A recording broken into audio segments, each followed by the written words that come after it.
Good morning, everyone. Good morning. Okay, I'm just admitting. Okay. Hi. Gonna introduce our speakers today. Welcome back to the third in our series with the Ghetto Fighters House. You can see me? Okay. We've been talking about Holocaust education in museums with the amazing team from the Ghetto Fighters House. If you haven't been at the other sessions, you can watch the recordings on our YouTube. They're all up, and this should go up in the next few days.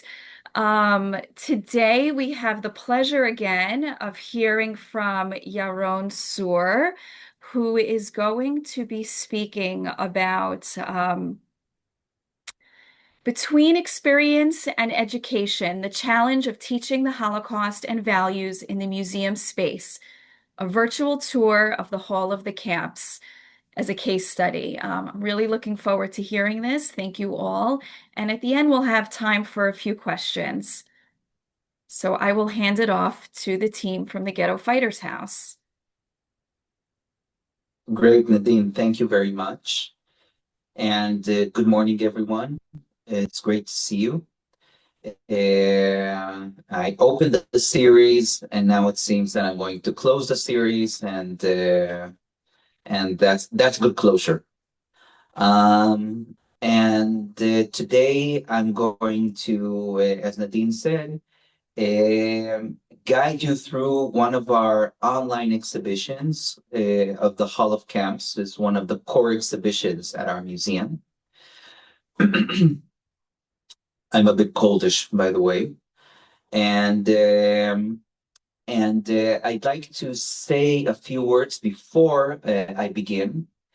First of all, why create virtual tours of our exhibitions? Because it wasn't like this all the time. This exhibition is from 2020 or 19, if I'm not mistaken. And if you can go back in time, you remember that 2019 and 2020 were very crucial years for museums. They were very crucial years in general, but they were crucial years for museums because we were talking about, of course, COVID. And in that period, like other museums around the world, our museum was physically closed. And during that period, we needed to rethink about how we can make our exhibitions and our museum accessible at times when our museum is locked down, and for us to be relevant during a period that we don't know. We know when it begins, but we surely didn't know when it will end. And it was approximately a year and a half, if I'm not mistaken, almost two.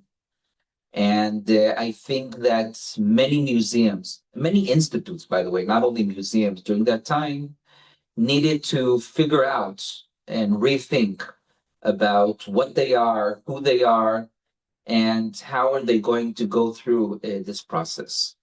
So if until 2019 I was the head of pedagogics in our museum, since COVID, there's been this whole idea of digital concept together with the education and together with the pedagogical thinking.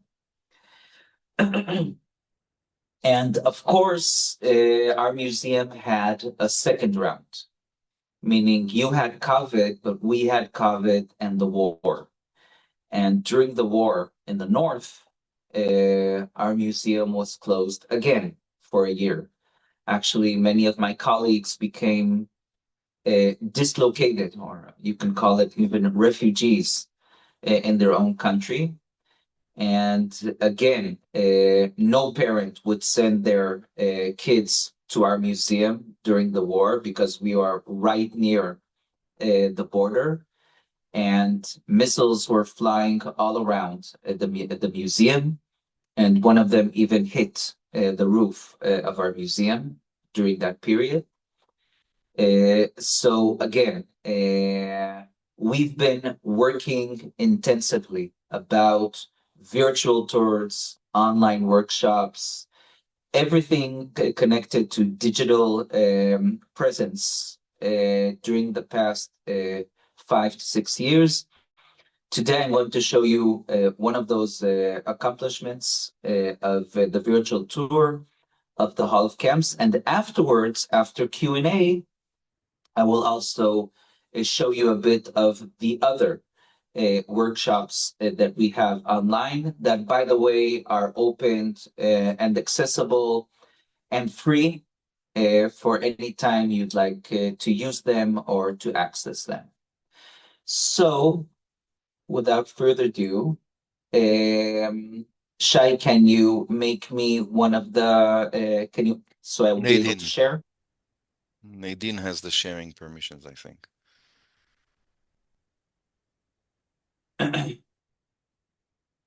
Just go to multiply sharing.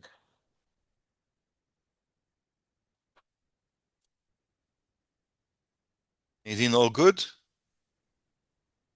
Yeah, You have to All we're unmute. all right, good. did Okay. that work? Just one moment. Okay.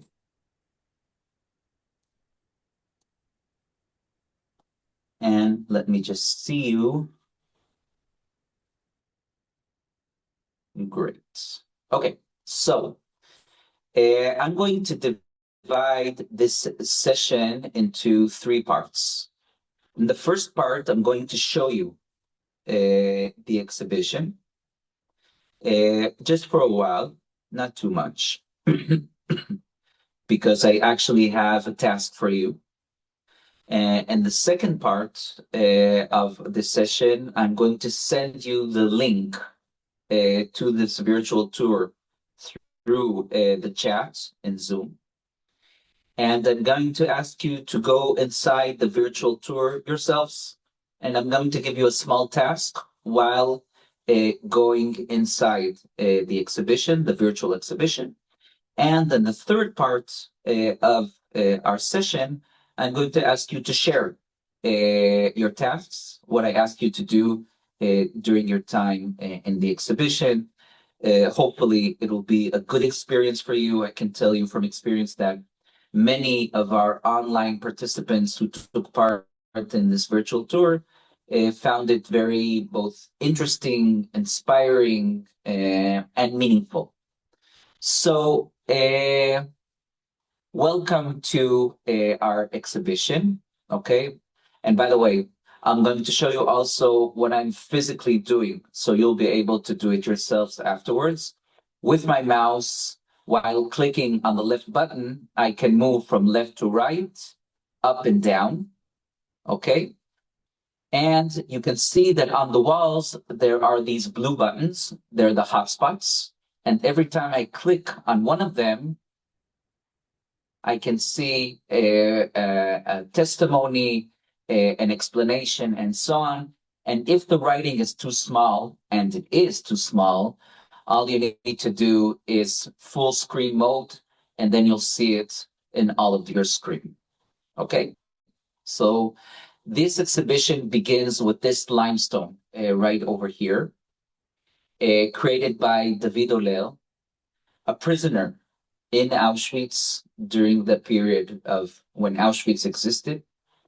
And he was a prisoner of the Sonderkommando, meaning that he was present of the victims' last moments in the crematoriums. And during that time, he remembered when one day a mother arrived with her two children, this baby that she's holding in her hands, and the infant walking right in front of them, taking their last steps towards the gas chamber of Auschwitz. And this visual, this sight stuck with him for the rest of his life. It's one of the first statues that he created when he came back home after the war to France. And this limestone is at our museum, presented at our museum to this day. And it's also the beginning of the exhibition called the Hall of Camps, which, as you can see, is in order to get there, you need to go down the stairway. It's actually the lowest exhibition in our museum, and that's not a coincidence. Going back to this hotspot over here, I just want to read with you this quote of Primo Levi, also a prisoner in Auschwitz, a chemist from Italy, and the very famous novelist.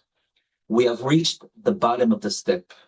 Below that, it is impossible to go any further. And he writes this down during his first day in Auschwitz. So we'll be going down as well. How do we do that? You see the circles on the floor. Every time I click on one of them, I will go down towards that circle. So let's do that.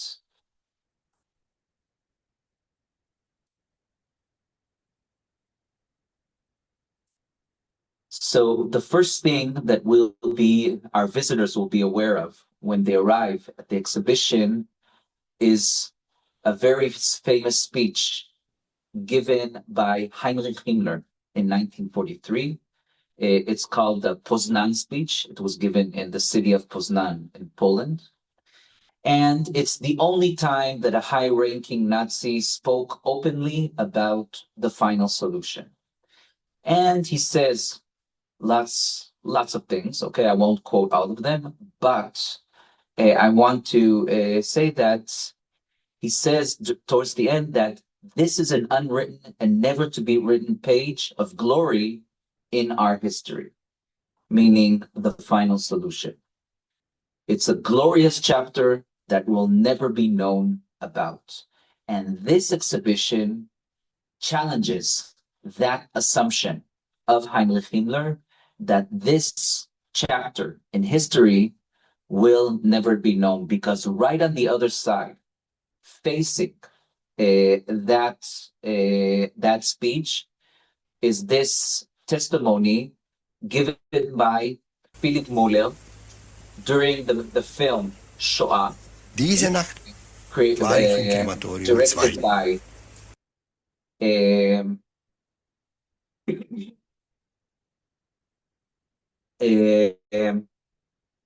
wow, I lost the name. Directed by Claude Lanzmann? That's how we are. Thank you. No How worries. silly of me. I'm All just a little good, bit all cold, good. Yeah, all good. stupid all the time. Yes, so Claude Lanzmann. And everything within this exhibition is a reminder that Heinrich Himmler was mistaken. This chapter will be known. This chapter will be documented.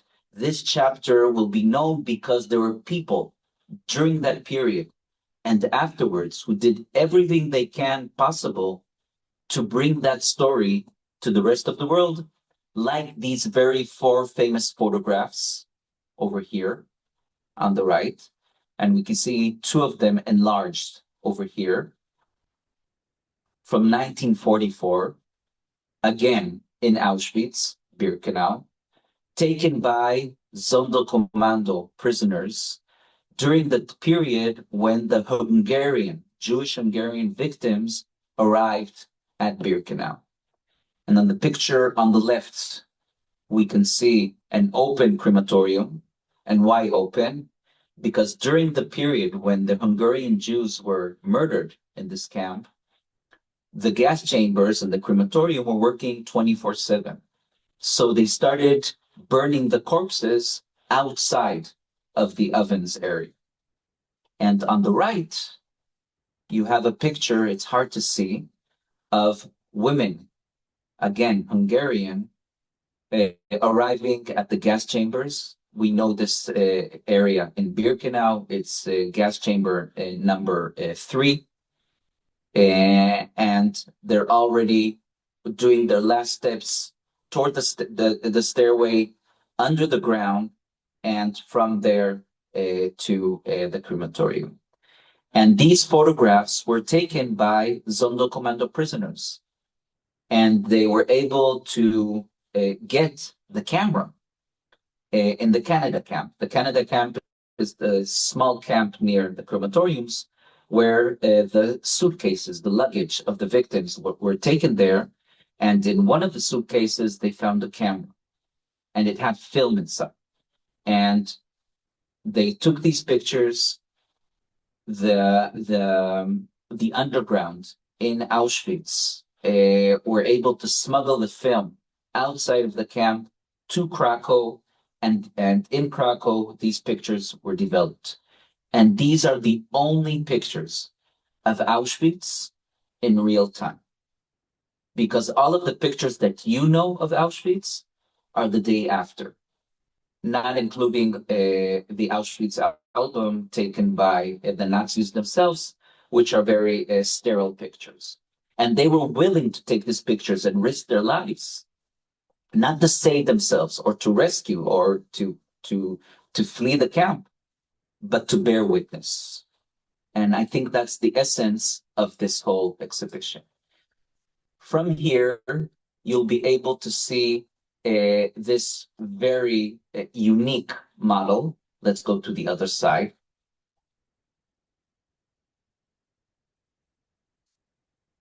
Of Treblinka. A model created by one of the Treblinka survivors, Yakov Yelnik, who was a prisoner in this camp for a whole year. Every hotspot is a different area in the camp. You'll see it yourself soon. And we have what Yakov Yelnik wrote in his book, A Year in Treblinka. Let's see it together. The day will come, and all this will come to an end, and evil will be eradicated. The day will come, and on the ruins of cities, souls will build new homes. Babies will be born again, and children will play on the roadsides. Life will go on, because that's the way of the world. The sun will rise, everything will prosper again, and no one will remember. I shudder at the thought that no one will know, and even more afraid that no one will believe. I dread at the thought that we, the few, the survivors of terror, will be considered insane if we tell our story. A generation will pass from the world. The eyes of the last witnesses will be covered with dirt rugs, and with them will come the end of memory. Only one thing burns inside of me and urges me to tell accurately and immediately. So today, if you arrive at this site of Treblinka, there is no Treblinka anymore. And if you try to find Treblinka survivors, there are no Treblinka survivors anymore. There's what Yakov Yelnik created in the 50s to the request of the founders of our museum, Yitzhak Zuckerman and Tzivia Lubetki. In the exhibition, you'll also be aware of, wait a second.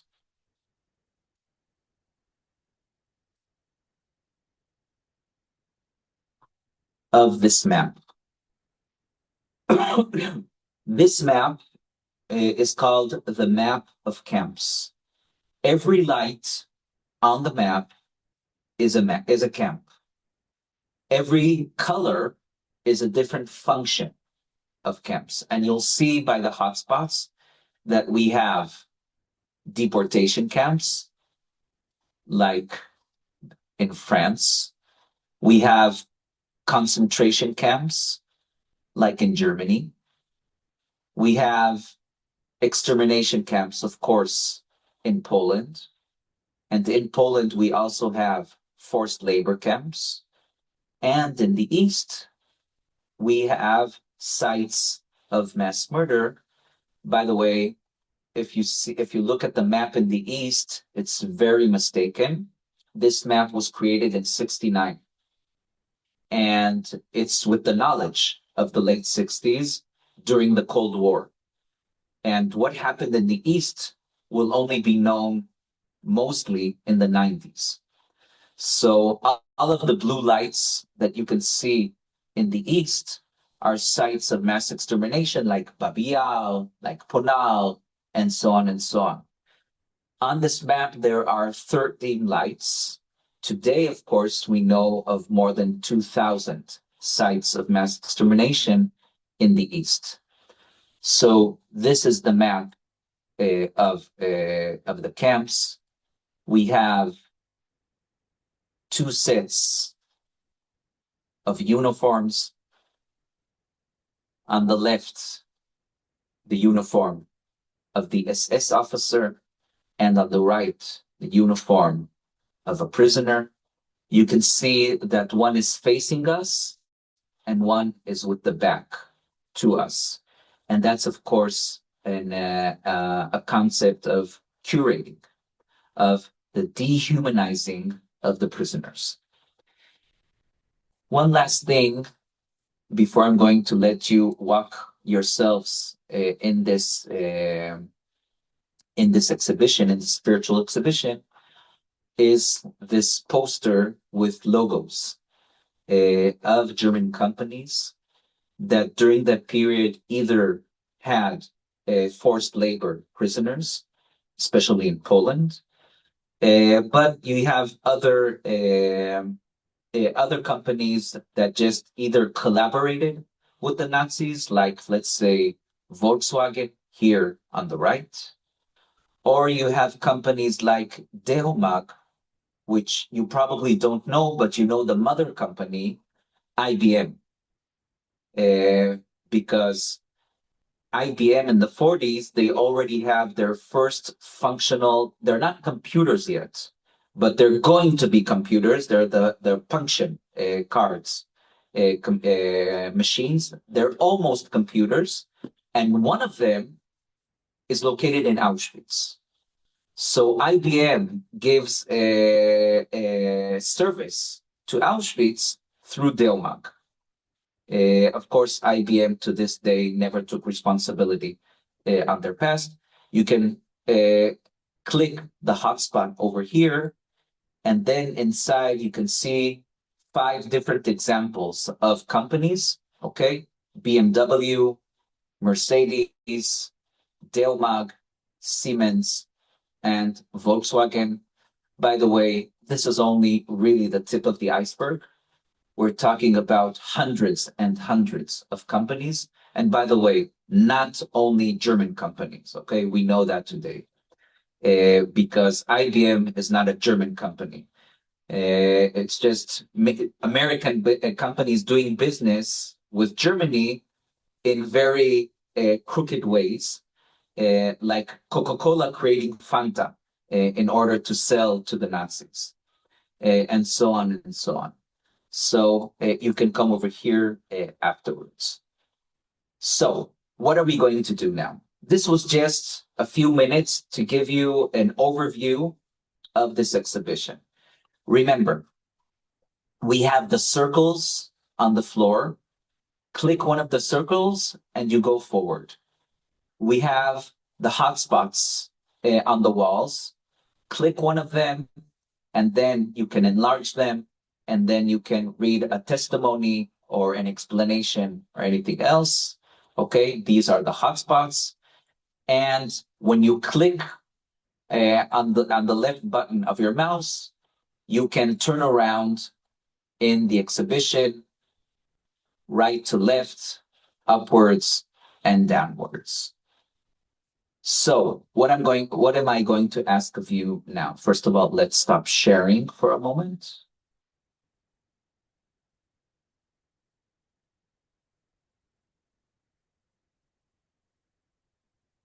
One second.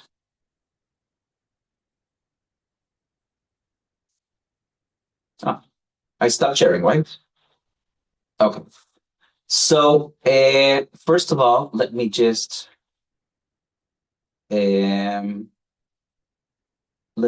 take to the chat the link of the virtual tour. Right now, it's already in your chat, okay? What I want to ask you to do is this, okay? Click the link, go inside the virtual tour as I explained just now, okay? Of course, if you have any questions at any time, I'm here, okay? And what I want you to do is tour the exhibition for a few minutes, okay? And I'd like you, if you can, choose one artifact, okay? One thing from the exhibition that left any kind of impression on you, maybe moved you, maybe excited you, made you inspired, or made you sad, or made you feel any kind of feeling at all, okay? Something that caught your eye, something that caught your attention, anything at all, okay? I'd like you to choose that artifact, okay? And afterwards, I'd like you to share with the rest of the group what you chose and why. Is that okay? Of course it is. So, take your time, okay? It's whatever time it is at your place. At my place, it's 6:30 in the evening. Unmute yourselves.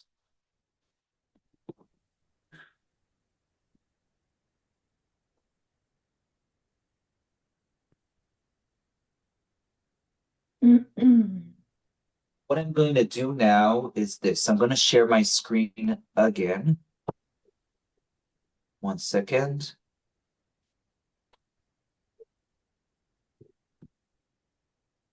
Just a moment.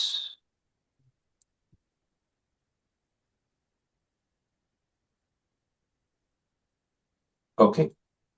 So what I want to ask of you, one moment, let me just see you again. Okay. So what I want to ask of you is this. Okay. I'd like to, first of all, hear all of you. Okay. Don't be shy. I want you to tell me what you chose, and then we'll navigate to your choice. And then I'd like you to explain what you chose and why did you choose that.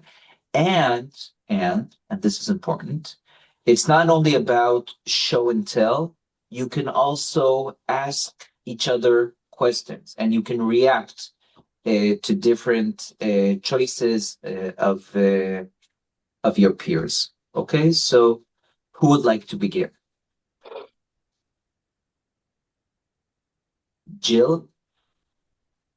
Thanks. There were so many different choices, and as I clicked on the blue dot, I kept on changing my mind as to which one I'd like to talk about. But then I landed on the photograph of the Auschwitz staff on vacation near the camp. And when I juxtaposed that one Just picture, a second. Jill, Auschwitz, just a second. Let's go there. Sure.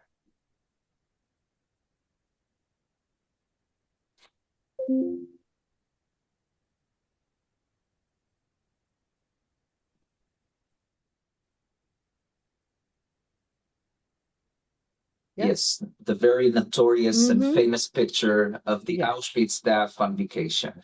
And I've seen that. I'm sure we all have seen that photograph before. But when you juxtapose this picture with the other images, with the sculptures of Jews that survived, trying to tell the story of the horrors, and you see these young people happy and healthy, not merely following orders because they were afraid that they'd be harmed if they didn't. It really tells the story about the willingness of German people to participate in the mass execution of the Jews.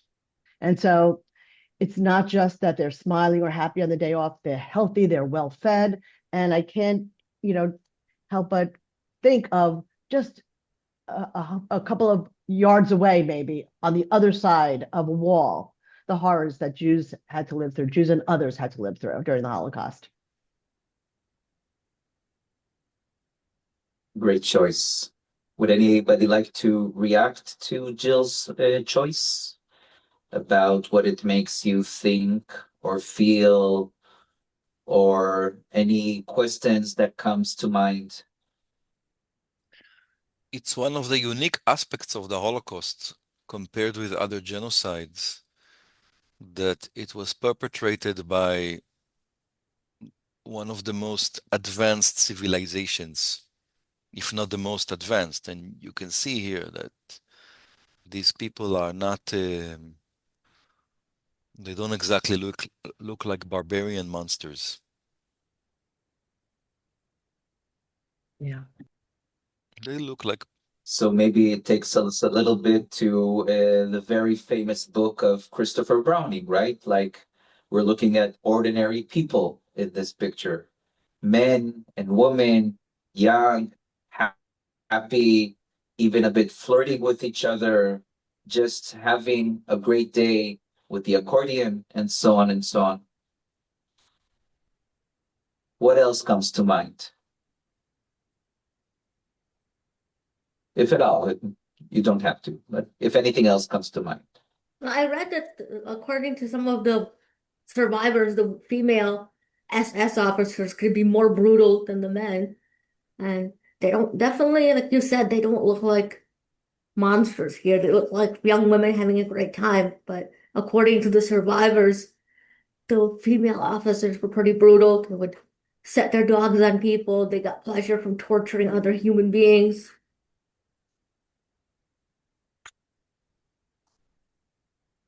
Yeah, that's there's been a lot of research in the last decade regarding gender in the camps, especially about the female experience as prisoners, but also from the point of view of the guards, which were not in the SS because women weren't enlisted to the SS. So many of the guards, the female guards, were prisoners themselves, brought from Germany, from German jails to the camps in Poland. These are not those women in these pictures because they wouldn't be taken out to that vacation day. So they are probably secretaries and the staff of the camp. Julian, you wanted to say something? Yeah, just to build on that, and this is not necessarily the artifact that I wanted to talk about, but since Jill brought up this picture, and it is just so awful, and I think it's framed very smartly in your exhibit where you have that horrible speech that Himmler gave, and the way he frames it for his SS officers with this moral imperative, why it is that they should feel empowered to do the evil that they did. And then like I had to go back and actually like read the other things that he says in that speech where he actually like draws a delineation between how it's okay for the German officers to exterminate the Jewish people, but that by no means should that mean that you would be allowed to, steal from them, like even, their valuables, which obviously happened as well. And the people that you're showing here did exactly just that. But just the juxtaposedness of is just it's very powerful to see. And I had the opportunity and the honor to actually be in your museum 2 years ago. But this exhibit is phenomenal, and the online experience is great, and just probably other people have noticed it too. You can go really, really deep, and it gives you the opportunity to actually share some of the content too, and it brings you back to that. It's beautifully executed. Yeah. Thank you. Anne or Anna? Anna. Yeah, like Jill, I was just completely Okay. arrested by this photograph also, and just the shocking joyfulness of it as you enter the museum. And since in the last two sessions that we've had, I've been thinking more about how you present these things as a museum and how you chose to title it, and whether you put it at the beginning of the exhibit or the end or in the middle. And just noticing that you just, without commentary, almost, this is what it is, the Auschwitz staff on vacation. You don't say, colon, the banality of evil or something like that. You just let the shocking, immorality of it just hit you. And so I just was noticing that as well. I think, and I agree with you, that a good exhibition has a voice of its own. Just Okay, one last thank you thing I very want to much. point out, if I may. When I look at this photograph, it just thickens me to see the shoes on their feet. Because if you read survivor stories, the importance of finding footwear could be the difference between life and death. And they're all pictured nice and snug in uh, leather shoes. And Jews without shoes in Auschwitz would not survive. Definitely. I agree with you. Yes. Okay, thank you very much, Jill. Who would like to be next? Anne? Anna, yes. So I chose something for a very personal reason. The sketches of Josef Richter. Let's go there. Yeah, I didn't know his name, and I assume he wasn't Jewish, but I'm not sure. No, he Was a Polish. Polish railway worker who witnessed transports to Sobibor. So I was just brought up short, and my heart started to race because my grandmother was, I don't know if she made it to Sobibor, but she was deported there from Vienna to Izbica, and then that was the transport, the ghetto that went to Sobibor, and probably 1942, not 1943. But the idea that someone witnessed, might have witnessed her, and that, that I'm not sure I'm going to express it well, but that the vast numbers and the individual, and that somebody was seen, saw the suffering of others, not their fellow prisoners, but someone on the outside might have witnessed her train going by. Felt very moving to me. And maybe it brought up that whole idea of being seen in your suffering and somebody witnessing it. And so that was very, very powerful to me. I think that this is a really amazing act of empathy. Yeah. These sketches. By the way, if you went inside the hotspot, you can see what he wrote on the other side of these drawings. For example, in this drawing over here, he writes, "A window in the car. They ask for water. The guard keeps an eye open. We are sitting on a train on a parallel track. I draw slowly on a newspaper." It seems like he understanding what he's sketching. What's the meaning of this sketch? What's the meaning of these people looking from the train outside? And for him looking at them from a parallel train. Yeah. Mm-hmm. Or he's this not sketch writing over from, here. yeah. He's not writing from inside the horror, but from outside, looking with compassion, empathy. I like that word. Yeah, that's extraordinary. Exactly. Yeah. Look at this. This always amazes me. Transport at the O's station. A hole is broken in the window. Wire mesh. They know. Those two last words. They know. That's amazing. Mm-hmm. It means that he knows. That's exactly. And for him to draw them, and it's actually their last testimony, or his last testimony about those people that are being deported to Sobibor. It's the only known testimony of that train ride to Sobibor. I love these sketches as well. I really do. Yeah, thank you. Anyone like to react? Anyone like to ask or say Again, something? this was made by whom? By Joseph Richter, a Polish train worker who was located in one of the train stations on the track to Sobibor. And he noticed the Jews on those trains, and he created these sketches of them on that ride. Later on, by the way, he took part in the Polish uprising in 1944.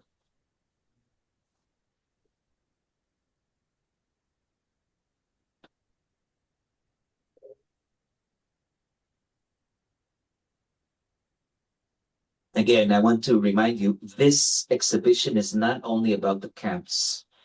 It's about the struggle and the will and the motivation to bear witness to those camps. This is remarkable. Thank you for sharing. Who would like to share their choice next? I chose the quote by Rudolf Hess. Wait, let's go there. From his autobiography about the mass shooting. Wait, just a second, Shai.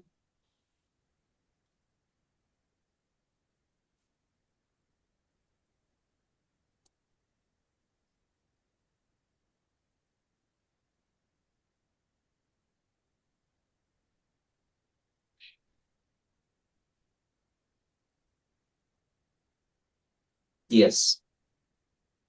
Yeah. I'm about to teach a class for our teachers on the Holocaust in the Soviet Union, which I believe for their students in middle school will be very hard to teach, just because of how gruesome the subject is. But I think it's essential because this is really the transition from the indirect measures of extermination to the direct extermination that happens in the death camps. And one thing to remember is that the Nazis move from one type of extermination to another, not because of their mercy, any kind of merciful feelings and empathy that they feel towards the victims, but rather empathy that they have towards the perpetrators, towards themselves, that they just cannot bear the specter of watching people being shot. And that's what Rudolf Hess refers to here in his autobiography. Definitely. This is, by the way, not too long before his execution that took place in Auschwitz after the war. And this is actually the shift, as Shai says, between the sites of mass extermination in the East and the extermination of the Jews in the 6 extermination camps in Poland afterwards, and why the Nazis did that shift, and what new knowledge they had in Wannsee in the beginning of 42 that made them do this shift from what was happening in the East to what they will later on be the extermination camps in Poland. Would anyone like to say something or ask something about this choice of Shai? Anything at all? I find it interesting that for one moment, it's almost as though Haas humanizes the Jews in a backwards way by saying he can't stand to watch these humans, these being shot, but he's thought them subhuman. So for 1 minute, he's humanizing them. Yeah, but as Shai said before, he's more humanizing the soldiers, the German soldiers, than the victims. It's more about aesthetics than ethics. Mm-hmm. It's just a different way of extermination where the perpetrator doesn't need to see his act anymore. You just close the door, and that's why they also create the Sonderkommando. So when they open the doors afterwards, only the prisoners of the Sonderkommando will witness the horrors of those gas chambers. I guess I was looking at that they couldn't bear to watch them die, which means it's they couldn't. Sight. You're right. They but couldn't. If I would think that because of the way their minds were thinking at that time, there would be joy in it, like kill you. Especially Haas, who is known to be, do his target practice at Auschwitz. So I thought he found joy in watching these people die. And that was the point I Yeah. was making. Well, we always have this test case of Battalion 101, which two different books were written about that battalion. One of them, of course, is Christopher Browning's Ordinary Men. By the way, sometimes it's mistranslated to ordinary people, but it's ordinary men. And he test cases that battalion, which they arrive in a village near Lublin area called Józefów, and they start exterminating people from that village in a forest nearby. Very beautiful, by the way. There's a lake and the forest and so on. And the men become very depressed and they have very hard feelings. And some of the men actually don't want to take part in the execution and so on, and like 5 to 10% of the soldiers. And he concluded that that emotional distress of the soldiers was the beginning of finding alternatives of how the perpetrators can continue to execute without having these very difficult emotions. I don't, by the way, 100% agree with Browning, but it's an important theory. Anna, you wanted to say something or ask something? I'd say something about this, which I think that it complements perfectly the photograph of the Auschwitz staff on vacation, and makes me think that your curators are masters of sort of irony in a certain way, because the to put this quote in that in an exhibit full of horror is, to let the irony of his delicacy of feeling, his squeamishness, somehow be in dialogue with the horror is quite powerful, I think. You know, uh, so and it makes me wonder also curatorially how you thought about how much to focus on victims, how much to focus on perpetrators, and how to hold that together. So that was just my thought. I think that's a very great question regarding curating, because you don't want to give the spotlight to the perpetrators on one side. On the other side, they're a part of the story, and they're a very crucial part of the story. So how do you visualize and how do you bring that story to life? So you have the SS uniform, and you have that picture, and you have this quote, and so on and so on. But I think that more of this exhibition is dedicated both to the prisoners and the life of the prisoners, and to those who dedicated themselves to bear witness to the camps, like Josef Richter, like the Sonderkommando, and so on and so on, like Wiernik. So yes, it's very delicate. I agree with you.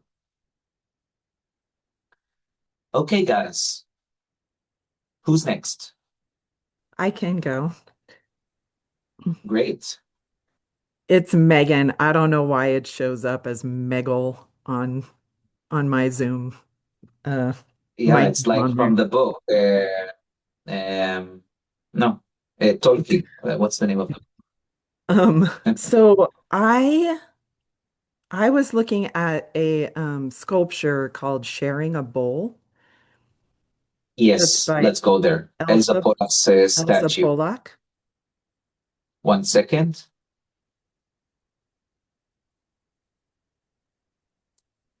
There we go. And one of the reasons why I really liked it is because if you click on the hotspot, it gives a quote something that she said.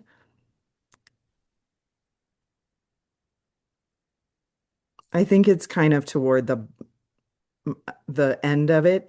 She says humans created horrors, but not the language to describe them. And I really liked that because part of what the exhibit shows is the many ways that people can witness.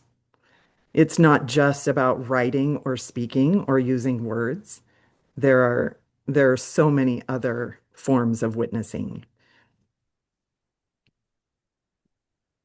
So for her, she created a language by sculpture, right? Not only books and not only testimonies, but her sculptures, which, by the way, we have lots of them in our museum. They're not presented today. Only this one is a form of language. And I think that in that matter, our museum understood from the first days that art will be crucial in a language that needs to be reinvented because you don't have enough words to be able to tell that story. And so I love this statue, by the way. If you take a very good look at it, you see something really moving of five women inmates sharing a bowl of food together, moving the bowl from each inmate to each inmate. And it's, I would say, a story of solidarity, a story of empathy, of helping each other out and sharing the food together in a camp that dehumanizes the prisoners. And prisoners, steal from each other food all the time. Sharing the food, that's an act of spiritual resistance. And to us, as a museum, which is not only an historical museum, but also an educational museum, to shed that story of light, of inmates sharing their food together, I'd say it's more important than anything else, in my opinion. Yeah. So I love your choice. And I love the statue. You should see it physically. You should come. I would love to. Would anyone else like to react to Megan's choice to this statue? Well, I'll just add that the statue is very interesting considering the other artifact that's, I think, just along this wall, but further down to the right from my vantage point, which was the scale that was used to divide bread. And the quote, Gorgeous scales. yeah, the description was very interesting as it gets smaller and smaller. And this is very interesting to see thematically, as you were saying, about,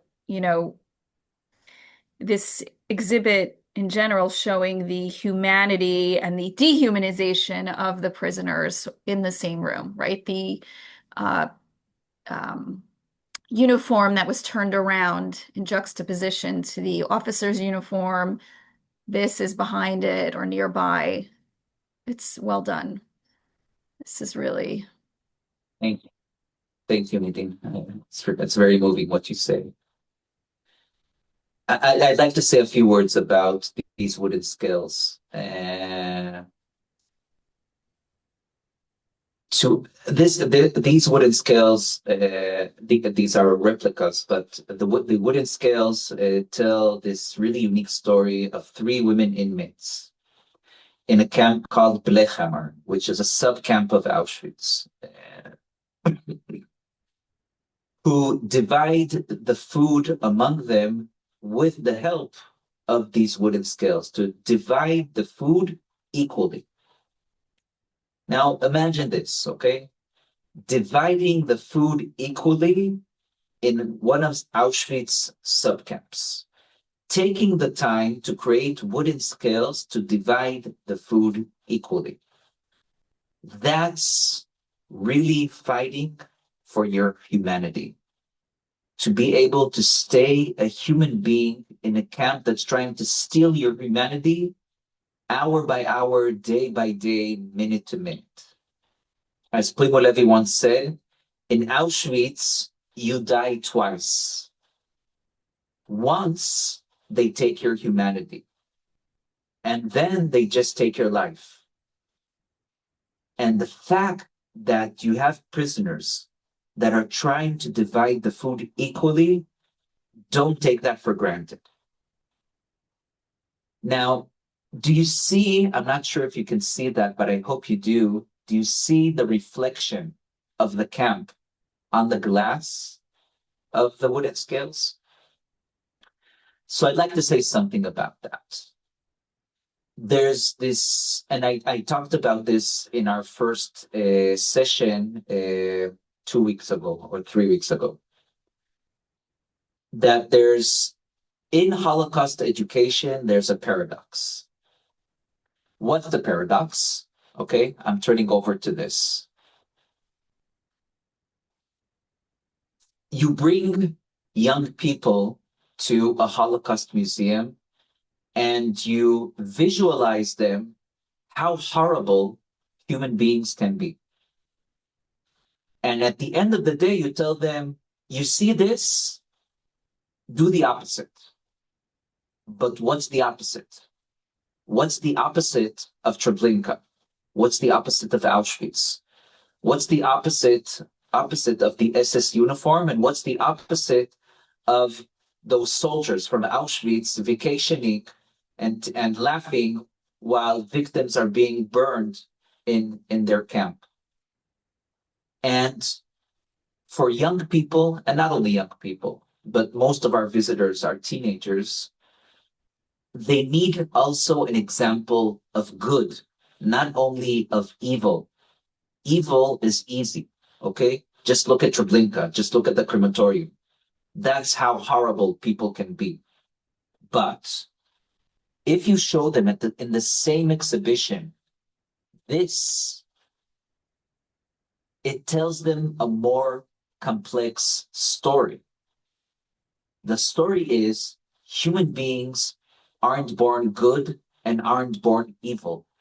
Human beings make choices. Even Viktor Frankl said regarding Auschwitz, I didn't choose to be a prisoner, but I did choose what kind of prisoner I will be. So the last of his choices is not being a prisoner, but what kind of prisoner. That's choice, okay? And we want to challenge our visitors to think about moral choices during that period so they will be able to reflect on moral choices in the present and in the future. And that's how history stops being a history book and becomes this platform for reflection, past, but also about the present as well. Okay, who haven't we heard yet? I didn't, well, hi, I'm Mindy. Yes. Hi, Mindy. Actually, just to add on to what you said, one of the things I found them all interesting. I couldn't really figure out which one was the best for me. But Himmler in his speech sort of says what you just said, but flips it around, saying, you know, I know we have this job to do and it's, you know, whatever, but somehow you remained a good person through it, which is such an irony, saying, you know, somehow you remain to be a good human despite what you were doing, which doesn't make any sense. I mean, it just shows the twistedness of their philosophy. So I found that corresponding a lot to what you said, but conversely. Yes, as he writes over here,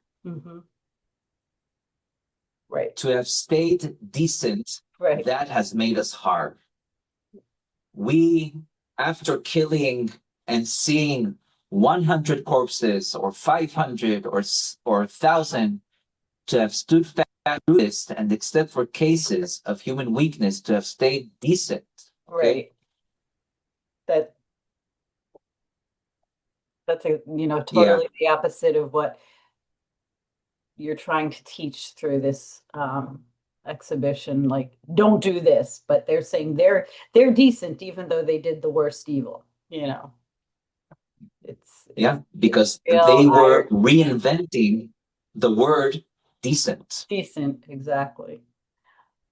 It was pretty. If the Nazis would have won the war, you would have needed to change the dictionary, because you would reframe and rename the words all over again.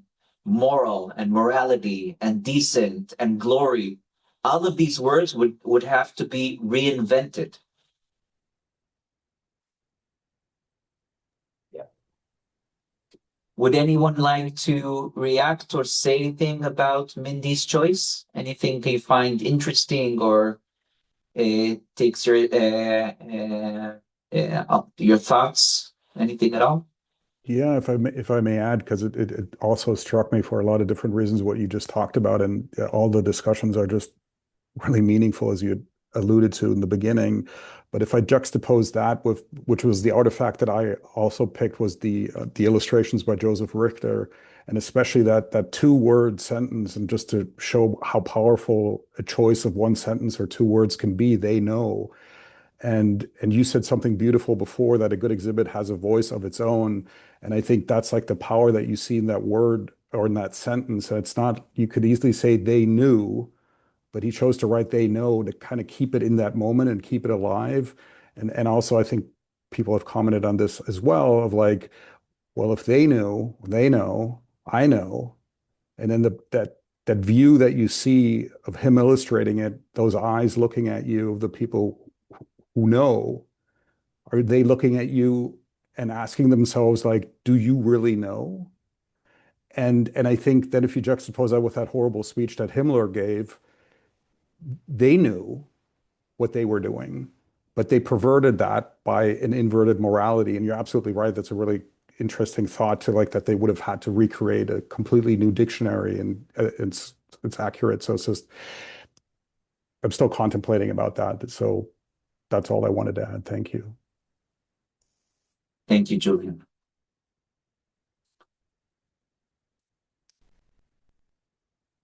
Okay, guys, I think Yana, we haven't heard you yet. Am I correct?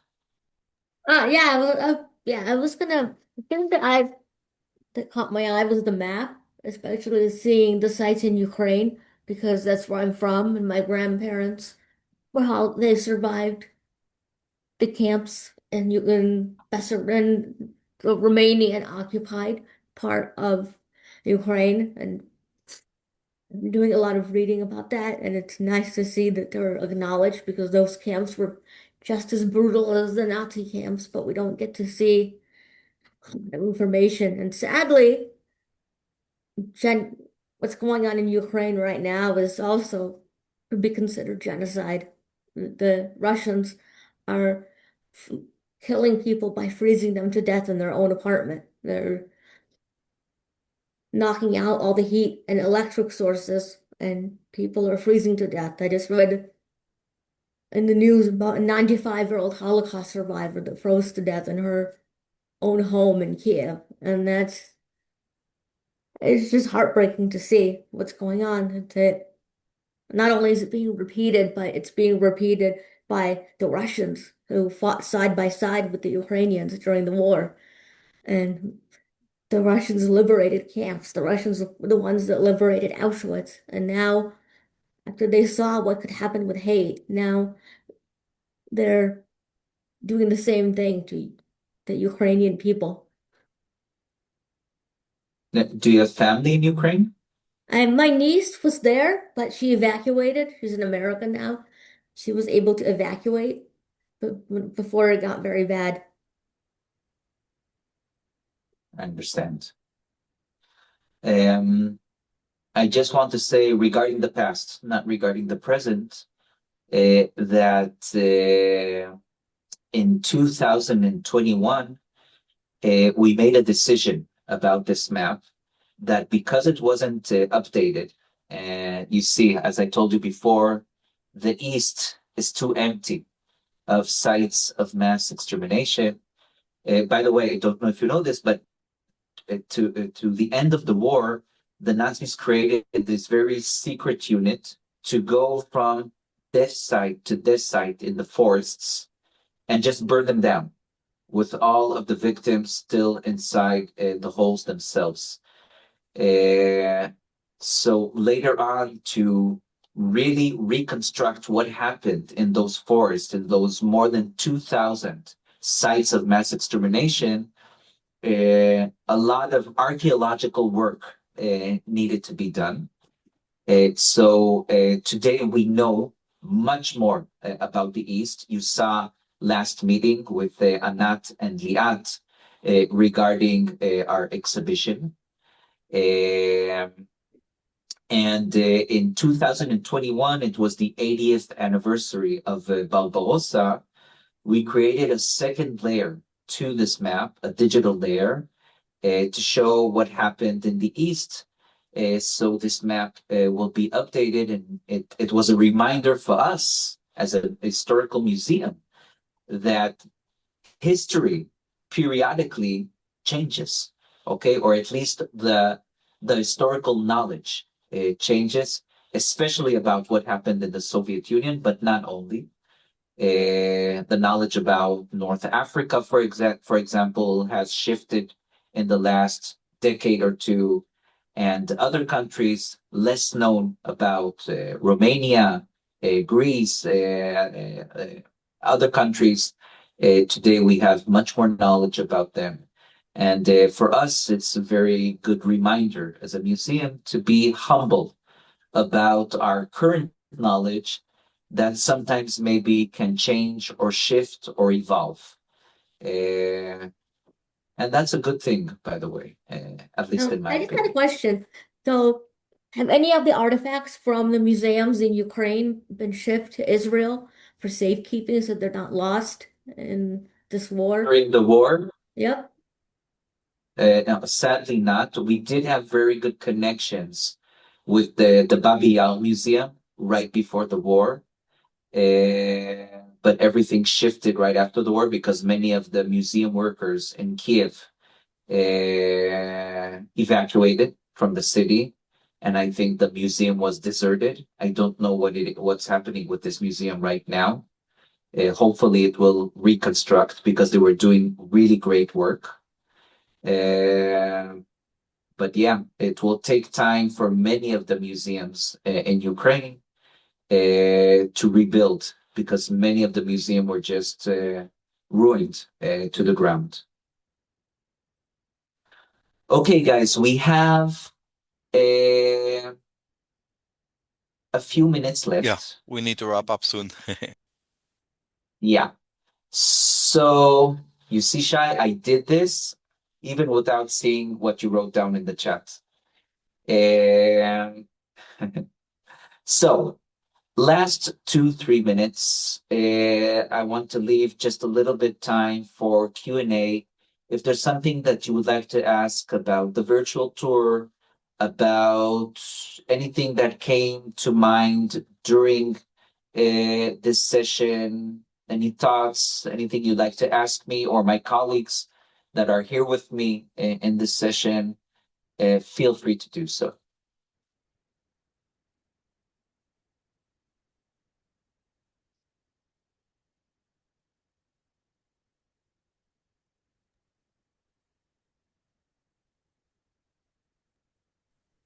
Anything, my friends? You need to be shy in the beginning, not at the end. Can we access this? I'm a teacher. I wanted to know if I could access this virtual tour, or do you need permission? Because we have had other virtual tours in other classes where we were treated to the virtual tour, but we did not have access. So would this be No, something that we would our- have to request from you? At this moment, just a couple of seconds ago, I put down the link to our online activities site. One of those activities is the virtual tour, and our policy is the more the merrier, meaning we want people, we want our activities to be accessible. We want people to know what we're doing because we're proud of what we're doing. And we think that that's the essence of online presence, for it to be as open and accessible as much as possible. So you have the link from this moment on, and feel free to go there and to any other of our activities anytime. And you have my email there if you'd like to ask me something technically, educationally, historically, feel free to do so. Okay, we have another question by Anna. Just to thank you for this and to marvel at now having been through this series and heard Anat last time to talk about how you select from the millions of artifacts what story you're going to tell is amazing. I never really thought a lot about how you make those choices and what's not included and how you might tell a different kind of story.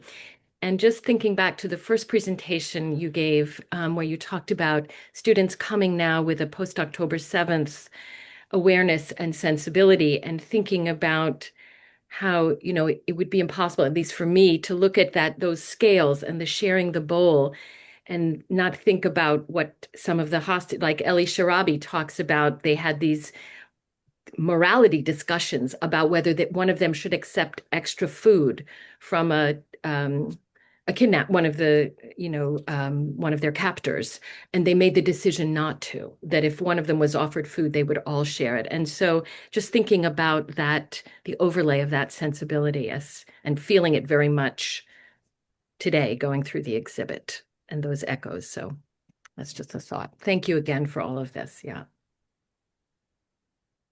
Thank you, Anna. And I totally agree about when you think about it, about the behind the scenes of the museum in terms of the archive and in terms of curation and in terms of education and how they all come together and create this experience for our visitors. There's a lot of thought in that. Lots of. Okay, guys. Yaron, So thank you, Yaron, and your colleagues. We have Anat and Mali here on the call with us, but to all of you, and I'll follow up with an and email. Liat is here as well. Oh, Liat is here too. Thank you. Thank you so much to all of you for this partnership. Thank you so much. We look Thank forward you. to more. It's been an honor. Thank you, really. Nadine. With pleasure. Okay, guys. Thank you so much. Thank you very much. Thank you all. Thank you. Bye. Thank you so much. Bye. Bye. Bye. Bye. Bye bye.